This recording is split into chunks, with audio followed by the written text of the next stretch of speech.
کہ کیسی کمینی عورت ہے، نہ وقت دیکھتی ہے نہ رشتہ، اس ذرا سی بچی کے سامنے بکواس کرنے بیٹھ گئی۔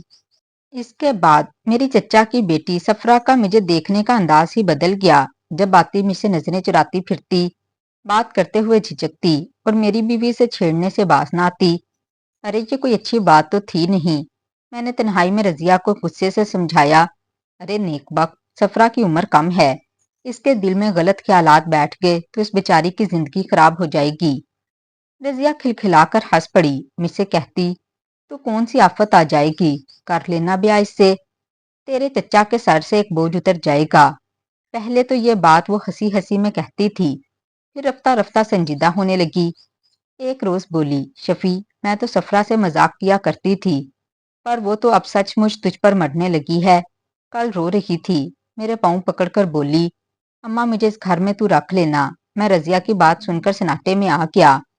پھر وہ کہنے لگی، شفیع، میں نے ہی مذاق کیا تھا اور اب مجھے ہی بھگتنا پڑے گا، تو دوسرا بیاہ کر لے، ورنہ اس کا خون میرے سر پر ہو جائے گا۔ میں بولا، ارے کمبخت عورت، تو عورت ہے یا جانور؟ تجھے اس بات کا خیال نہیں کہ دوسرا بیاہ کر کے میں تجھ سے بدل جاؤں گا؟ تو وہ کہنے لگی، سب اپنی اپنی قسمت کے سکھ دکھ پاتے ہیں، میری قسمت میں اگر دکھ لکھا ہے تو چاہے دوسرا بیاہ کرے نہ کرے، مجھے کسی نہ کسی بہانے دکھ مل ہی جائے گا۔ لیکن شفیع، مجھ سے سفرا کے آنسو نہیں دیکھے جاتے۔ قسم کھا رہی تھی، اگر شفیع سے میرا بیاہ نہ ہوا تو زہر پھانک لوں گی، اگر وہ مر گئی تو پھر بتانا شفیع، قیامت کے دن اسے کیا منہ دکھاؤں گی؟ جب میں خوشی سے تجھے اجازت دے رہی ہوں تو پھر تجھے کیا اعتراض ہے؟ اب بتا، دنیا کا وہ کون سا مرد ہوگا جو یہ سن کر دیوانہ نہ ہو جائے کہ ایک عورت اس کی خاطر جان دینے پر تل گئی ہے، اور اس کی اپنی پہلی بیوی کہے کہ جا تجھے اجازت ہے تو اس سے شادی کر لے۔ بہرحال اب جو ہونا تھا وہ ہو چکا۔ سفرا بیمار پڑ گئی۔ میرے چچا نے ڈرتے ڈرتے مجھ سے بات کی کہ اگر سفرا کا کہیں ٹھکانہ ہو جائے تو اس کے سر سے بوجھ اتر جائے گا۔ چچا کا اشارہ میں سمجھ گیا۔ رضیہ نے ڈھیل ہی اتنی دے رکھی تھی کہ اسے کچھ کہنے کا حوصلہ نہ ہوا۔ میرے چچا نے ابا کو خط لکھ دیا کہ شفیع کو دوسرے بیاہ کی اجازت دے تو یہ میری بیٹی کا ٹکانہ ہو جائے گا۔ ابا آئے۔ اس وقت رضیہ اپنے میکے گئی ہوئی تھی۔ ابا نے مجھ سے بات کی، کہنے لگے، دوسری بیوی تو رکھ سکتا ہے تو کر لے، مجھے کوئی اعتراض نہیں، مگر تو اپنی بیوی رضیہ سے اجازت ضرور لے۔ میں نے ابا کو بتایا کہ ابا، رضیہ تو راضی ہے، وہ تو خود مجھے کہتی ہے کہ تو سفرا سے دوسری شادی کر لے۔ تو پھر ٹھیک ہے بیٹا، تیرا چچا لڑکی کے نام پر 2 مربع زمین بھی کر رہا ہے، تیرا گزارا بھی اچھا ہو جائے گا۔ ابا اجازت دے کر چلا گیا۔ رضیہ آئی، میں نے اسے بات کی، وہ تو بہت خوش ہوئی، کہنے لگی، ارے سفرا کو تو میں سوتن نہیں، اپنی چھوٹی بہن بنا کر رکھوں گی۔ شفیع، تو نے میری بات رکھ لی اور میں اپنا فرض نبھاؤں گی۔ لو جی، 2 مہینے میں رضیہ نے چپکے چپکے گہنے بھی تیار کر دیے، کپڑے بھی بنوا دیے۔ چچا کے سامنے وہ چپ چپ سی رہتی۔ چچا بھی اس سے شرمندہ سا نظر آتا تھا، لیکن میرے سامنے وہ خوب چہکتی کہ سفرا کو اس کمرے میں رکھیں گے، نکاح کے دن یہ کپڑے پہناؤں گی، اس طرح اپنے ہاتھوں سے سجاؤں گی۔ میں تو بہت خوش تھا کہ اللہ نے مجھے ایسی اچھی بیوی دی جو خود اپنے ہاتھوں سے دوسری عورت لا رہی تھی، اپنی سوتن لا رہی تھی۔ اگر رضیہ مجھے ذرا سی بھی محبت دیتی تو میں کبھی دوسرے بیاہ پر رضامند نہ ہوتا۔ سوچتا تھا، ایک لڑکی جو شادی سے پہلے میرے نام پر مر مٹی ہے، بیوی بن گئی تو مجھے جنت کا مزہ چکھا دے گی۔ اسی واسطے میں دوسرے بیاہ پر راضی ہو گیا تھا۔ شادی کی تیاری دھوم دھام سے تو کرنی نہیں تھی، چپکے چپکے برادری والوں سے چھپ کر ساری تیاریاں مکمل کی۔ رضیہ کا کہنا تھا، اس کے میکے والوں کو خبر نہ ہونے پائے، ورنہ وہ سب لاٹھیاں لے کر آ جائیں گے۔ میں نے تھوڑا سا قرض لے کر سارا سامان خریدا، نیا کمرہ ٹھیک ٹھاک کروا لیا کہ دونوں سوتن آرام سے رہیں۔ نکاح کا دن مقرر ہوا۔ پہلے طے تھا کہ بارات میں رضیہ بھی ساتھ جائے گی، پر عین وقت پر وہ انکار کر گئی، کہنے لگی، میں گھر ٹھیک ٹھاک کر کے رکھوں گی، تو چلا جا اور اپنی بیوی لے آ۔ میں چلا گیا۔ نکاح کے دوسرے ہی روز سفرا کو لے کر میں گھر آیا تو سارا محلہ دروازے پر اکٹھا تھا۔ میں ڈر گیا کہ اللہ جانے کیا معاملہ ہے۔ لوگوں نے ہمیں دیکھا تو منہ پھیر پھیر کر چل دیے۔ اندر گیا تو نقشہ ہی عجیب تھا۔ رضیہ نے بال کھول رکھے تھے، گریبان چاک کیے زمین پر بیٹھی واویلا کر رہی تھی۔ کہ ہائے لوگوں میں لٹ گئی، میرا شوہر دوسرا نکاح کرنے گیا ہے اور مجھے مار پیٹ کر گھر میں بند کر گیا، میرا سارا زیور چھین کر لے گیا، ہائے میں لٹ گئی، میں برباد ہو گئی۔ اس کے بین سن سن کر عورتیں رونے لگیں، مرد مجھے گالیاں دے رہے تھے اور میں جو واقعی سفرہ کو بیاہ کر لایا تھا مجرم بن کر رہ گیا۔ حیرت سے میری آنکھیں پھٹی کی پھٹی رہ گئیں کہ اس مکار عورت نے مجھے مجبور کر کے دوسرا بیاہ کروایا، اور اب اسے کیا ہو گیا ہے، یہ مجھے کس طریقے سے ذلیل کر رہی ہے۔ میں آگے بڑھا، مجھے سامنے دیکھ کر وہ اور زور سے چلانے لگی، ہائے لوگوں مجھے بچاؤ، یہ مجھے جان سے مار دے گا، ہائے مجھے بچاؤ، میں مر گئی، میں لٹ گئی، میں برباد ہو گئی۔ عورتیں مجھ سے لپٹ گئیں، کسی نے بال پکڑے تو کسی نے بازو کھینچا، مجھے کمرے میں دھکیل دیا۔ سفرہ تھر تھر کانپ رہی تھی، بیچاری اکیلی صحن میں کھڑی رو رہی تھی اور سب اس پر تھوک کر چل دیے۔ رضیہ بھی اپنی کسی سہیلی کے ساتھ چل دی کہ یہ آدمی مجھے بعد میں مارے گا پیٹے گا۔ بچے دونوں چھوڑ گئی کہ اب خود سنبھالے، میں واپس نہیں آؤں گی، تیری نئی جورو پالے گی انہیں۔ اور پھر ہوا بھی یہی، وہ کمبخت واپس نہیں آئی، اپنے میکے بھی نہیں گئی۔ اب میں آپ کو کیا بتاؤں وہ کہاں گئی، وہ اپنے عاشق کے پاس چلی گئی۔ جی ہاں عاشق، جس پر وہ بچپن سے جان چھڑکتی تھی۔ یہ حالات مجھے بعد میں معلوم ہوئے کہ جان محمد اس کے باپ کے رشتہ داروں میں سے تھا، دونوں کے بچپن سے تعلقات تھے۔ ایک دن رضیہ کی ماں کو پتا چلا کہ اس کو تو حمل ٹھہر گیا ہے۔ ماں نے کوشش کر کے اس کی خلاصی کرا دی اور فوراً شادی طے کر دی اور مجھ بے وقوف آدمی کو پھنسایا۔ میں نے کبھی اس بارے میں پوچھ گچھ بھی نہیں کی اور نہ ہی میں اس ٹائپ کا آدمی تھا جن چکروں میں پڑتا۔ میری سی سادگی سے اس نے فائدہ اٹھایا اور مجھے خوب الو بناتی رہی۔ میکے جانے سے وہ اس لیے کتراتی رہی کہ جان محمد وہاں سے چلا گیا تھا، اسے مولوی صاحب نے مار پیٹ کے نکال دیا تھا۔ پھر جب رضیہ اصرار کرنے پر اپنی ماں کی تیمارداری کے لیے گئی تھی، تب وہاں رضیہ کی جان محمد سے دوبارہ ملاقات ہوئی اور اس طرح رضیہ کا میکے آنا جانا شروع ہو گیا۔ مجھ سے پیچھا چھڑانے کی اس نے جو تکبیر سوچی وہ بھی خوب تھی۔ پہلے مذاق مذاق میں سفرہ کو میرے قریب کر دیا، ادھر میرے ذہن کو تیار کرتی رہی کہ دوسرا بیاہ کر لوں، اور جب میں راضی ہو گیا تو اپنے ہاتھ سے سارا سامان تیار کروایا۔ لوگوں کو خبر اس لیے نہیں ہونے دی کہ کہیں اس کی اپنی اصلیت نہ کھل جائے اور اس کا ڈرامہ ناکام نہ ہو جائے۔ میں شادی کرنے گیا تب اس نے شور مچا دیا، لوگوں کی ہمدردی بھی اپنی طرف کر لی اور اسکیم بھی پوری ہو گئی۔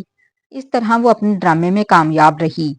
لوگ اب بھی مجھے گالیاں دیتے ہیں اور اس نے جو قدم اٹھایا اس کو اچھا کہتے ہیں کہ ایسے مرد کو ایسی ہی سزا ملنی چاہیے۔ ارے کمبخت عورت نے چال ہی ایسی چلی تھی کہ میں لاکھ صفائی بھی بیان کروں میری کون سنے گا۔ وہ خوبصورت تھی، لوگوں کے سامنے میری خدمت بھی خوب کرتی تھی، اپنی میکے میں بھی شروع میں بہت کم جاتی تھی، میرے رشتہ داروں کی خدمت بھی کرتی تھی۔ یہاں کے لوگ اسے بڑی نیک خدمت گزار عورت سمجھتے تھے، لیکن حقیقت اس کی کیا تھی یہ یا تو اس کے گھر والے جانتے تھے یا میں جانتا ہوں۔ میرے سسر نے مجھ سے بہت بار معافی مانگی کہ یہ ہماری غلطی تھی، رضیہ کو حمل ٹھہر گیا تھا، بدنامی سے بچنے کے لیے ہم نے اس کا نکاح تیرے ساتھ کر دیا۔ اب مجھے پتا چلا کہ میرا پہلا بچہ میرا نہیں تھا، دوسرے کا بھی مجھے کوئی بھروسہ نہیں۔ مولوی صاحب کہنے لگے مجھے رضیہ کا نکاح جان محمد سے ہی کر دینا چاہیے تھا، خواہ مخواہ تجھے عذاب میں مبتلا کر دیا۔ خیر اب جو ہوا اس کی معافی دے کر تو رضیہ کو تو طلاق دے دے۔ سفرہ نے بھی مجھے مجبور کیا کہ وہ واپس تو آئے گی نہیں، اس لیے طلاق ہی دے دے تو بہتر ہے تاکہ وہ اپنا دوسرا گھر ہی بسا لے۔ جی تو نہیں چاہتا تھا کہ اس مکار سنگ دل عورت کو معاف کروں، مگر سفرہ نے سمجھا بجھا کر طلاق دلوا دی۔ بچے اس نے لیے نہیں بلکہ سفرہ سے کہا اس نے اس کی محبت کی لاج نبھائی ہے، شفیع سے اس کی شادی کروائی ہے تو اس کے بدلے میں میرے بچوں کا خیال رکھنا۔ یہ معلوم ہونے کے باوجود کہ بچہ میرا نہیں تھا، میں پھر بھی اسے اپنا ہی بچہ سمجھتا ہوں۔ وہ اپنے جس عاشق کے پاس گئی اس نے بھی بچے رکھنے سے انکار کر دیا، لہٰذا سفرہ نیک عورت تھی، اس نے بچوں کو پیار سے رکھا۔ پھر وہاں رضیہ نے جان محمد سے نکاح پڑھوا لیا۔ کبھی خیال آتا ہے تو عقل حیران ہونے لگتی ہے کہ کیسی چال باز عورت تھی، اپنے من کی مراد بھی پائی اور زمانے کے تانوں سے بھی بچ گئی۔ خیر جہاں رہے خوش رہے، اب مجھے اس سے کیا لینا دینا۔ سفرہ نے مجھے بھی بے انتہا محبت دی، وہ میری خدمت گزار اور فرما بردار بیوی ہے، میں اس سے بہت خوش ہوں۔ میں شریف آدمی تھا، اچھا ہوا کہ اللہ تعالیٰ نے ایسی چلاک عورت سے میری خود ہی جان چھڑوا لی۔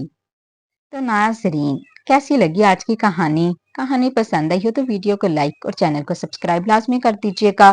ملتی ہوں کسی اور اچھی کہانی کے ساتھ، تب تک مجھے اپنی دعاؤں میں یاد رکھیے گا۔